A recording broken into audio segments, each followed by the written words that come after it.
ఇవాళ ముఖ్యమంత్రి గారిని అడిగితే ఏమయ్యా ముఖ్యమంత్రి గారు మరి 100 రోజుల్లోనే 6 గ్యారంటీలు అంటివి ఇన్ని మాటలు చెప్తీవి కదా 2000 పెన్షన్ ఎక్కడ పోయింది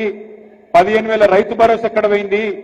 మహిళలకు చెప్పిన 2500 ఎక్కడ పోయింది తులం బంగారం ఎక్కడ పోయింది స్కూటీలు ఎక్కడ పోయినాయి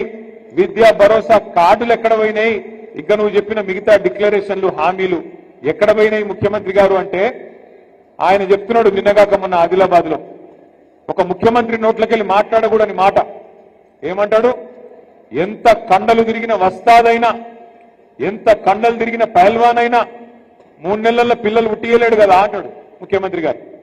నేను అడుగుతున్నా అయ్యా ముఖ్యమంత్రి గారు 3 నెలల పిల్లలు ఉట్టరని మా అందరికి ఎరికే మా అందరికీ తెలుసు మనిషి అనేటువంటి అందరికీ తెలుసు కానీ నీ గవర్నమెంట్ వచ్చి 30 నెలలైంది సరే 3 నెలల పిల్లలు పుట్టియారు మాకు తెలుసు కానీ 30 నెలల పిల్లలు పుట్టకపోతే మరి ఏమనాలే నిన్ను ఏమని పిలవాలని నేను అడుగుతున్నా